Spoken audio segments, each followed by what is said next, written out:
We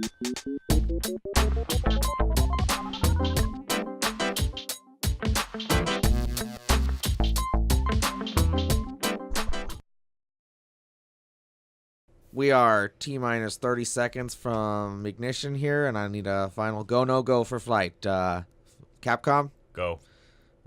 Navigation? Go. Wait. No.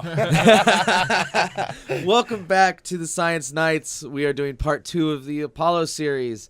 Before we get down into the nitty-gritty of Apollos 11 through 17, you know, the ones that you've all been waiting for and have seen over and over again for all of your lives. The ones everybody's heard of. Yeah, At least a exactly. couple of those. We have a little clarifications to make on last week's episode. There was some confusion on all parts about what happened to the lunar modules from Apollos 9 and 10. And, wonder beyond wonders, we figured it out. So I had to dig deep into like an old NASA message board, actually. Something that was, I think, as far back as like the early 2000s. But Apollo 9's lunar module burned up in Earth's atmosphere upon reentry, and I think I was the one who was like, it probably just did that. But Adam was right about Apollo 10. The lunar module for the Apollo 10 is in heliocentric orbit, still in the universe. Yeah. It's kind of a correction, though, because I didn't realize it was in a heliocentric orbit. I find that to be kind of interesting.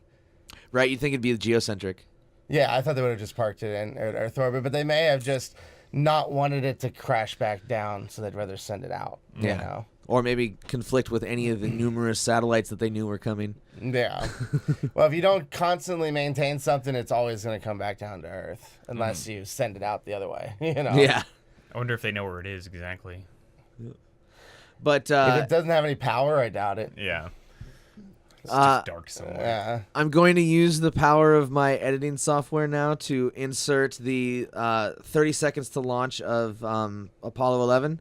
So just like that thing that we mimicked and were funny, we're going to show you the actual real thing. So here comes Apollo 11. 30 seconds and counting. Astronauts report it feels good. T-minus 25 seconds. 20 seconds and counting. T-minus 15 seconds. Guidance is internal. 12, 11, 10, 9. Ignition sequence starts.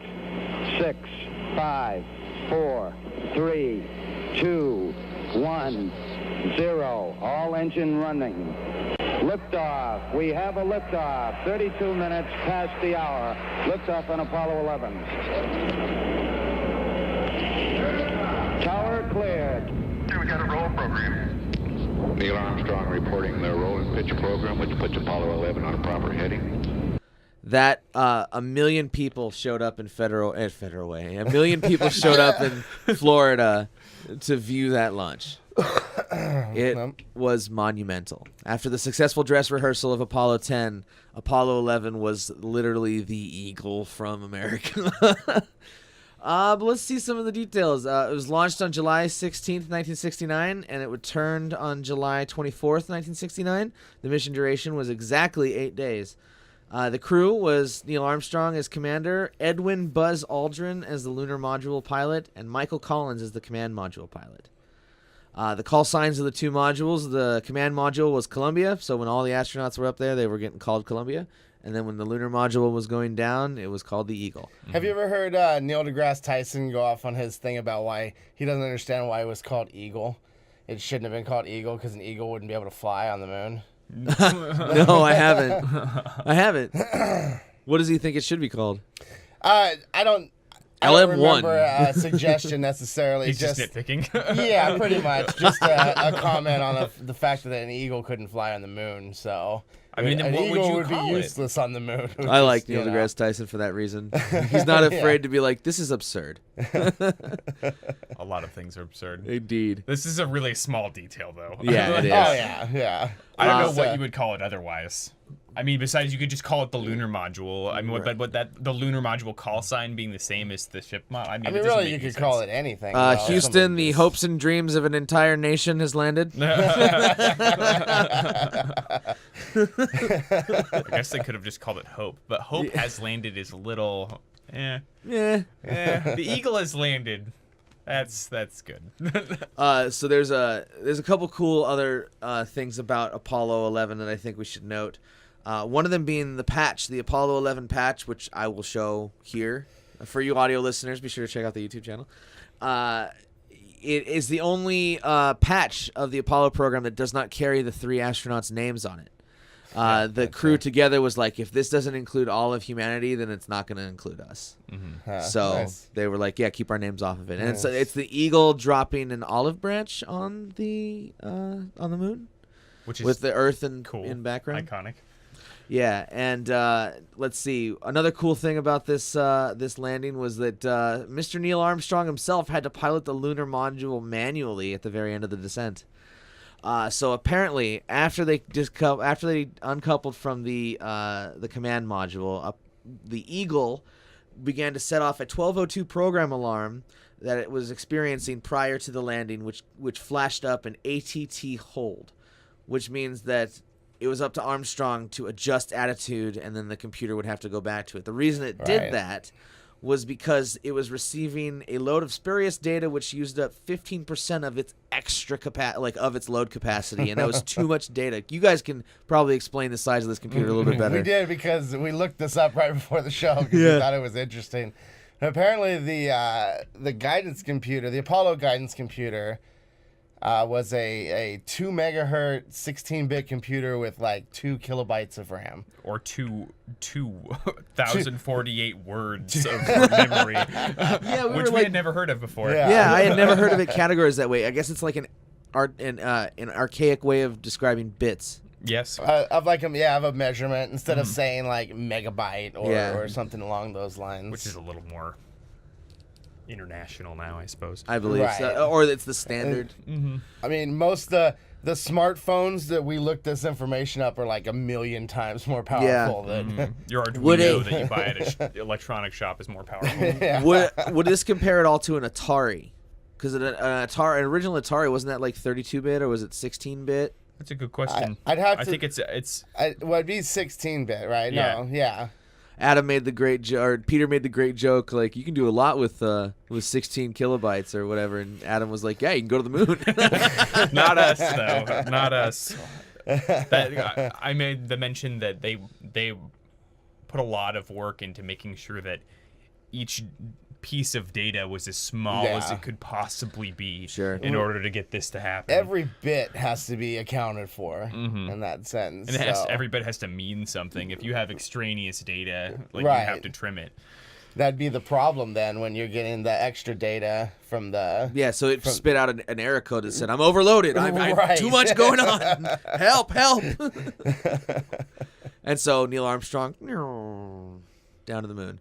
And it is why Apollo 11 was so far off its mark when it landed on the moon. In the Sea of Tranquility, it was never planned that they set foot in the Sea of Tranquility, but that's where they landed. The last little bit, so the EVA that they did was 2 hours and 30 minutes long. And Neil Armstrong and Buzz commented that it went by like in an instant. Oh, I bet. Yeah. I can see that. Like, it's crazy how, and that's a perspective thing, but it's also, I equate it to kind of a relativity thing. Like, you are outside experiencing something that's insanely, I don't know, awe-inspiring. Yeah. And it could probably be the best time of your life, and it would probably seem like it went by in an instant. Yeah, I can see that, absolutely. When you say that, I think of, like the eclipse. If you ask Adam or Tyler, they'll both say that, it was 2 minutes. It was 2 minutes and 40 seconds, but it felt like just seconds, and then it's over. Yeah. I think anytime you're so hyped up for it, going to the moon would be 1,000 times more. Absolutely. Yeah. Just to go back to the processing power really quick, your question, the Atari 2600 had a 1.19 megahertz MOS 6507, and it had 128 bytes of memory. So it's much smaller than the guidance computer. Gotcha. Yeah, not by the Hertz, not by a lot. The Hertz is almost 2. Yeah, but it's always been the case that speed of your processor has been cheaper than your memory. Oh, sure. Yeah. Getting a lot of memory is not cheap. Yeah. Thanks for looking it up. Then the last thing about so Apollo 11, obviously they came back safe. They were considered heroes across the Right. nation, and they were known throughout the world. I still smile every time I see Buzz Aldrin's name in the news. They were Yeah. first, right? Yeah. So everybody, like, first to step foot on the moon. So everybody knows Neil Armstrong and Buzz Aldrin. Yeah. Most people don't really know Michael Collins. Yeah, as that much. sucks. But he doesn't. I love that he didn't care. He was like, "We'll leave the light on for you." I mean, would you? I mean, if I don't get to No. step foot on the moon, I'd still be down to orbit around it. Like, Yeah. you That's the know. thing too. And it wasn't like he was just sitting up there twiddling his thumbs. In the command module, they had their own scientific Oh responsibilities yeah, too. for sure. I thought that was amazing too. So I mean, he's got to keep everything running so they can dock back up. go back. yeah. yeah. They left a plaque up on the moon. It was and it says here, men from the planet Earth first set foot on the moon, July of 1969 AD. We came in peace for all mankind. Each of the 3 astronauts had signed it, as well as President Richard Nixon. That plaque still sits there today. Wow. I hope during that time I put up a Richard picture. Nixon. Sorry. Yeah, I The know. audacity of this guy. Well, I mean, yeah. I mean, it wasn't his initiative, if you really think about it. No, it wasn't. But Yeah. I Where's bet you JFK's he was. signature? I haven't seen any of his stump speeches after he won the presidency, but I bet you one of them was, "We're gonna get to the moon." Yeah. But he said it as like a curmudgeon, you know.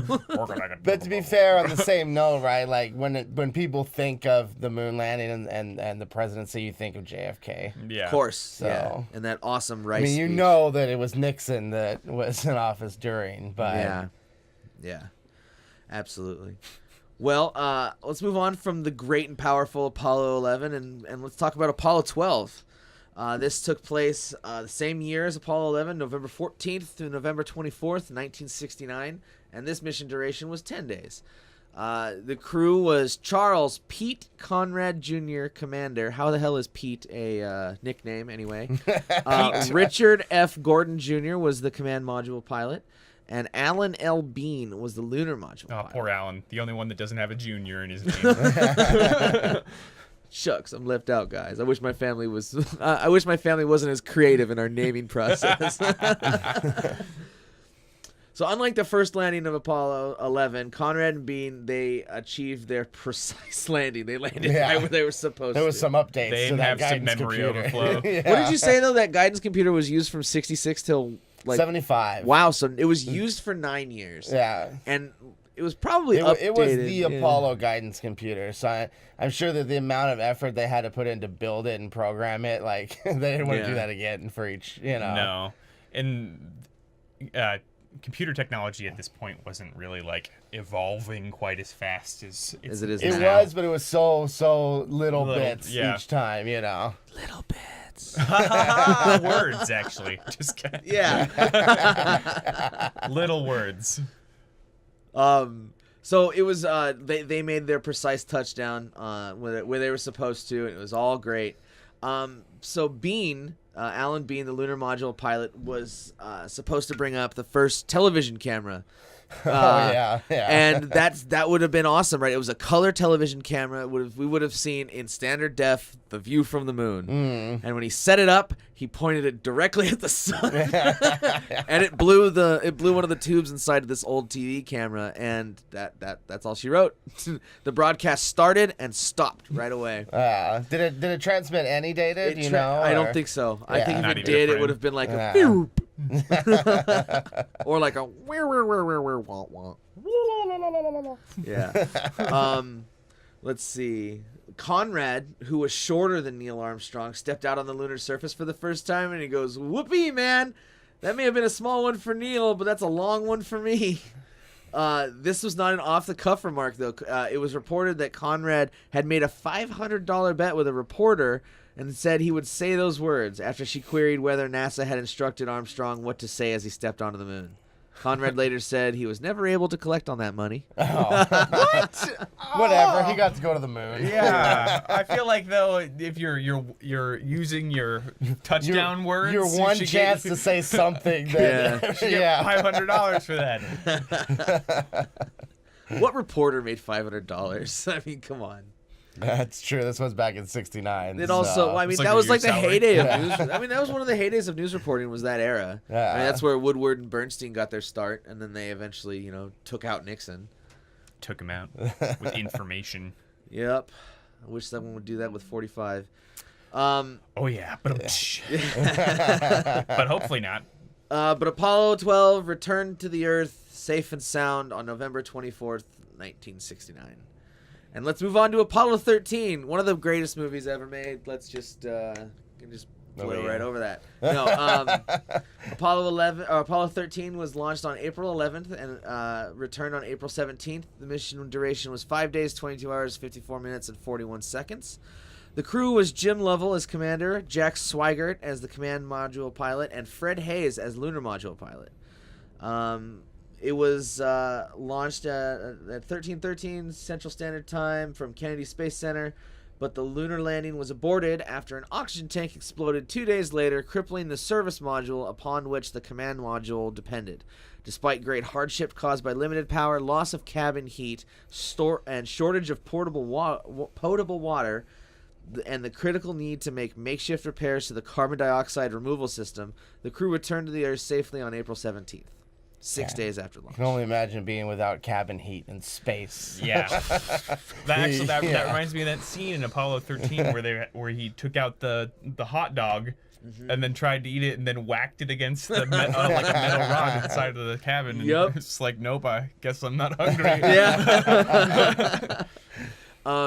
So it was a near tragedy, and in the history of NASA, this could have been one of those catastrophic ones.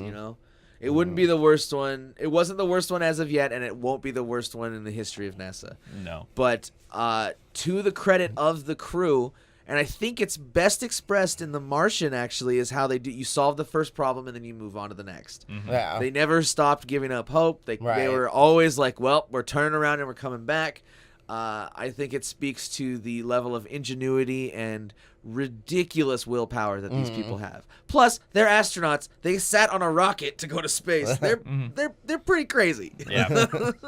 Just imagine that though, like being like if all three of us were stuck in that tiny little, Yeah. and it's like we either die or we just try whatever the hell we can. Right, absolutely. I We'd mean, be, just if it were us with our current state of knowledge. oh, screw it. Google. Yeah, no. God, I don't have reception out here in space. Dang it. Damn, sprint. The space station makes it look so easy.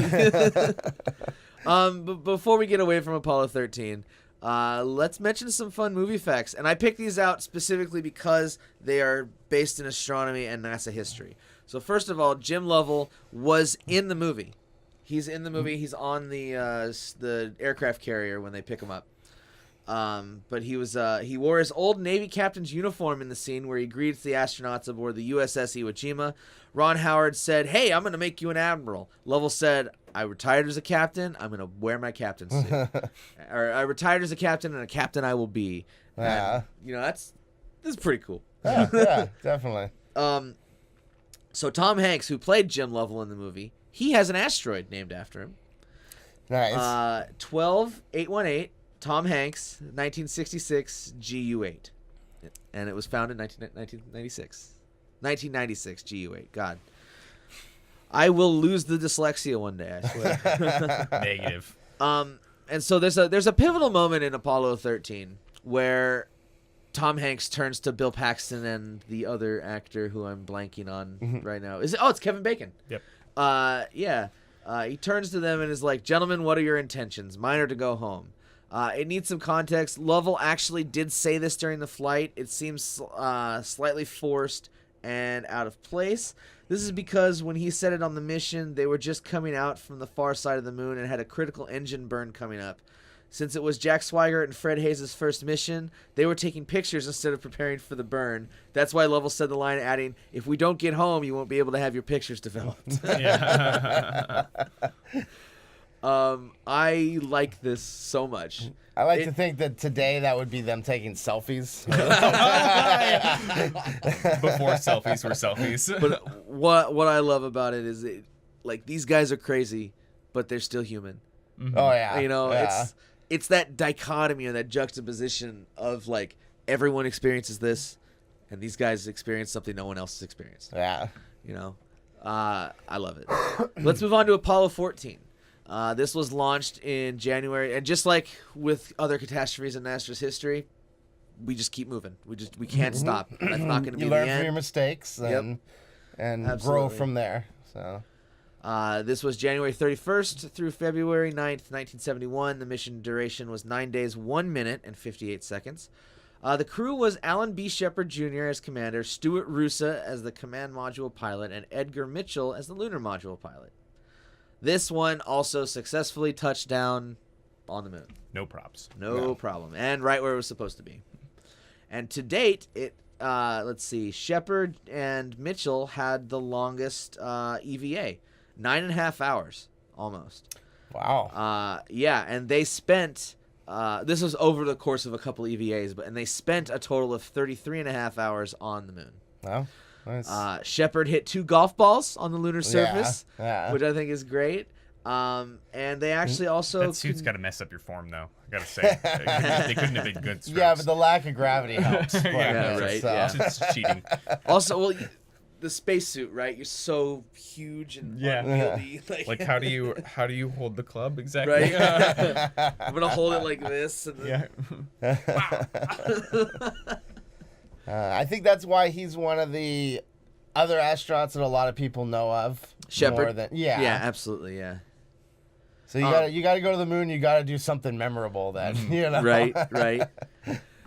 They also brought back with them 42.8 kilograms or 94 pounds of moon rocks, and they were the first ones to perform scientific experiments on the moon.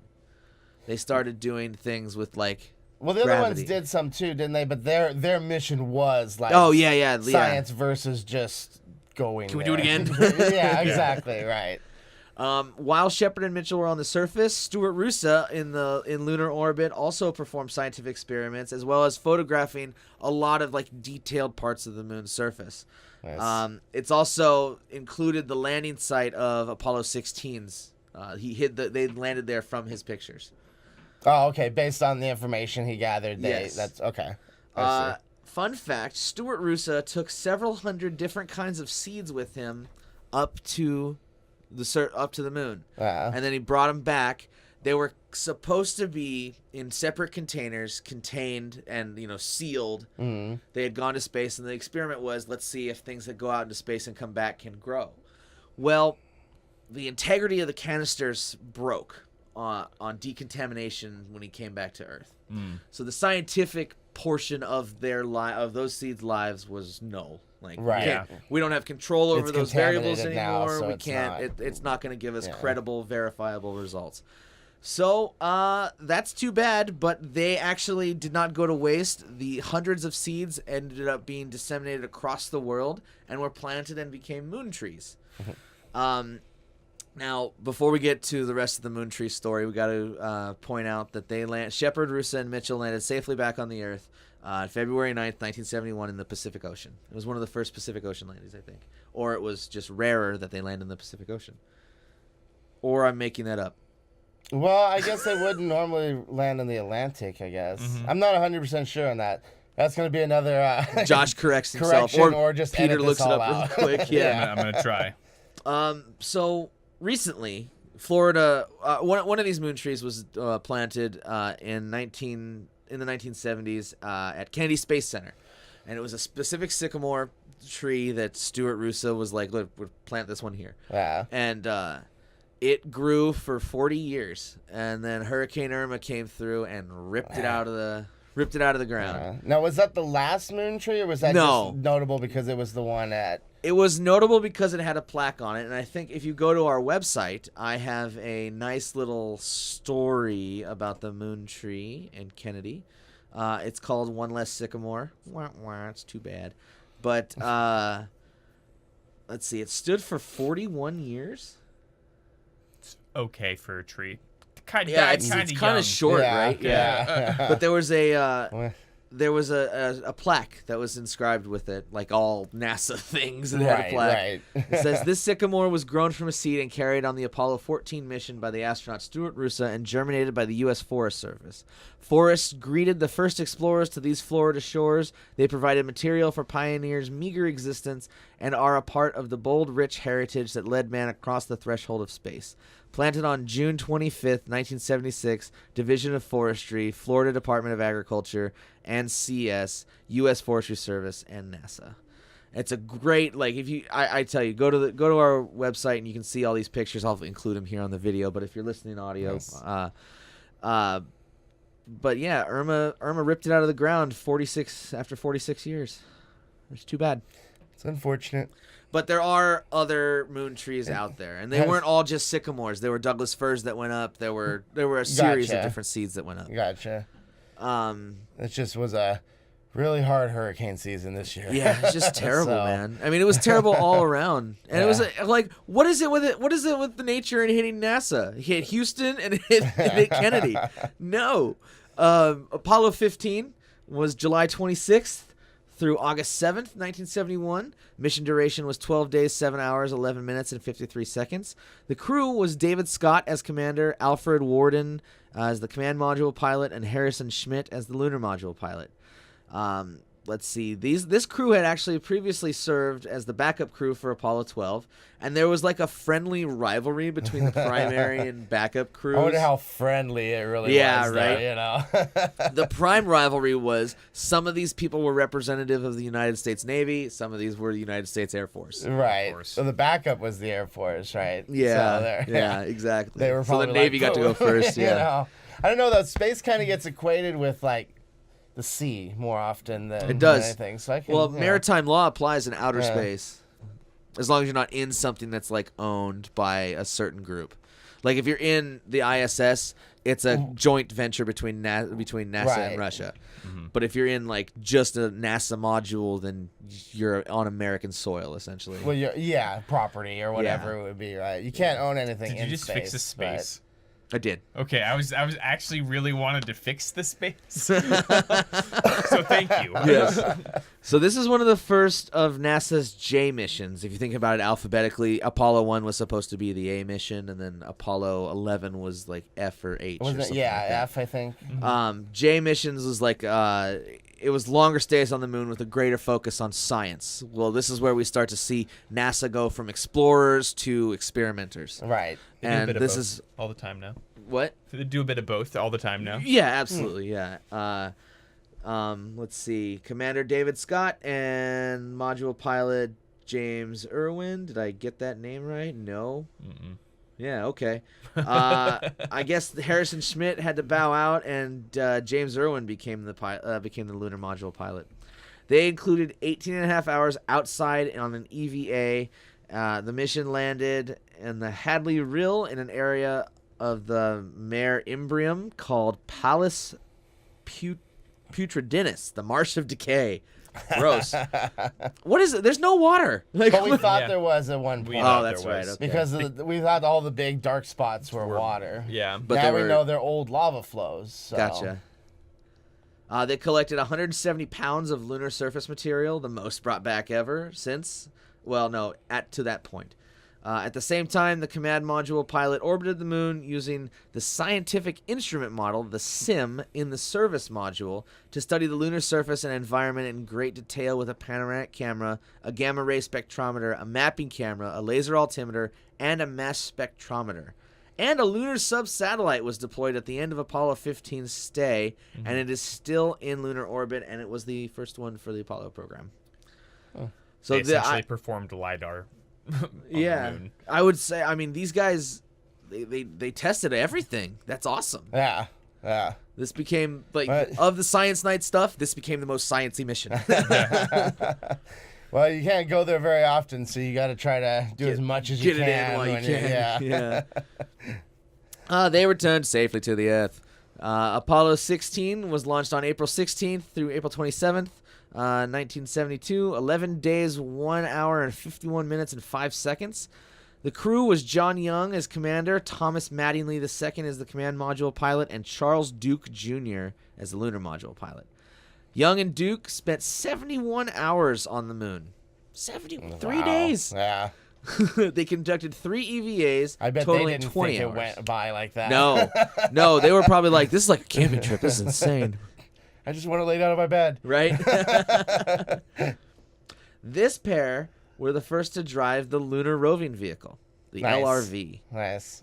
I think. Let's make sure of that in the notes. Anyway, they drove the lunar roving vehicle. It was the second produced and used on the moon. They drove it 26.7 kilometers. On the surface, they collected 211 pounds of lunar sample, the most to that point. While Ken Mattingly orbited in the command module. He spent 126 hours and 64 revolutions in orbit alone. Wow. After so they sad. what? That sounds so sad. So based on your notes here, it Lonely. says Apollo 15 was the first lunar rover. Gotcha. Yeah, that makes sense. Yeah, I'm just testing out the probably. It helps because then you can move around. You can cover a lot more ground. Than Yeah, well, absolutely. just 26 hopping around the surface. They- you know? Let's see, that's 16 and a half miles that they covered. That's decent. That's like from one point to another in my life.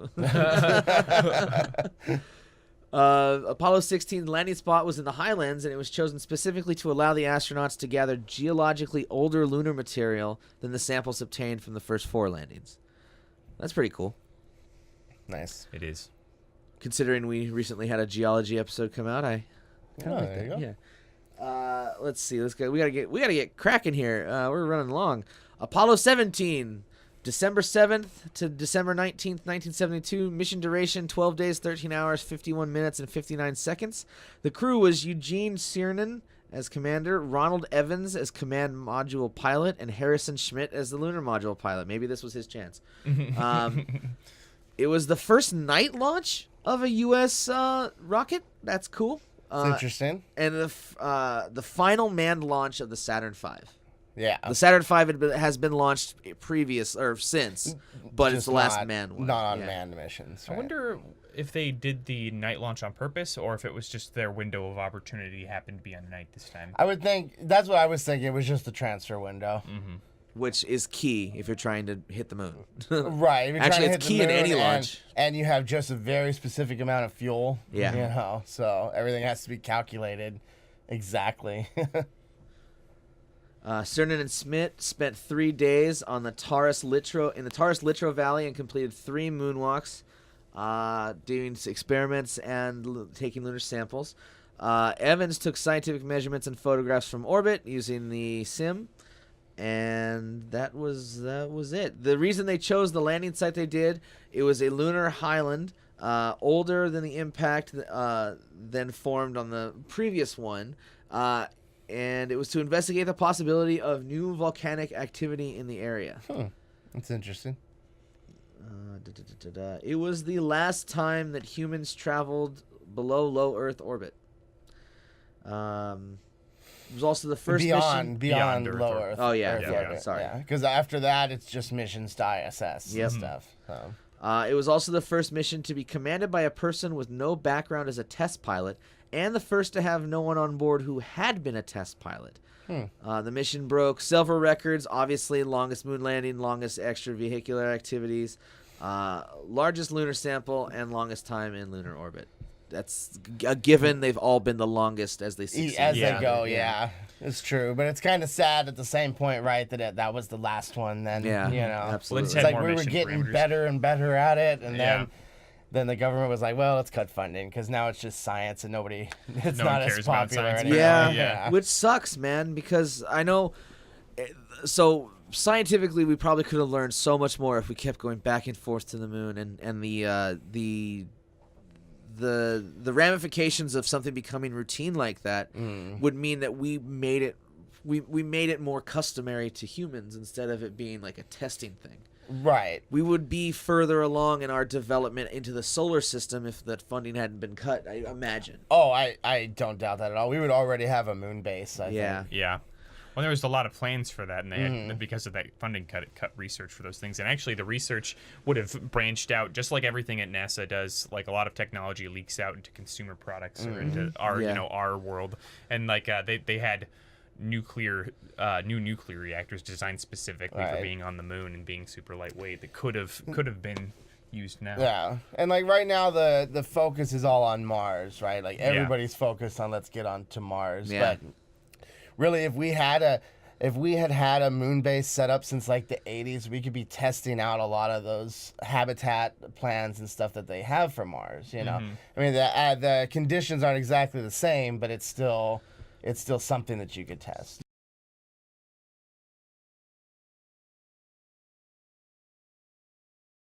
Well, I want to invite peer review. We obviously probably got something wrong tonight. Let us know and correct us. I also want to say that now that we're done with our first 10 episodes, we want to invite suggestion and stuff for what you want us to cover.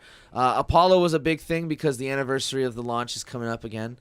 Yeah. But we also we have a deep love for space on this show. Yeah, it probably won't be the last time we talk about Apollo no. and the moon landing and stuff. No reason not to. Yeah. As awesome and epic as it is, there's no reason not to bring it up again. No. Also, I want to, I want to mention, just tell us what you want us to talk about. We'll look into it, we'll research it, and we'll get it out there. Hey, tell your friends about us. Be sure to hit us up on the YouTube channel, also on the iTunes channel, or iTunes, or any podcast catcher. And we'll see you guys next week for another awesome, excellent episode concerning science. Make it so. Bye. Engage.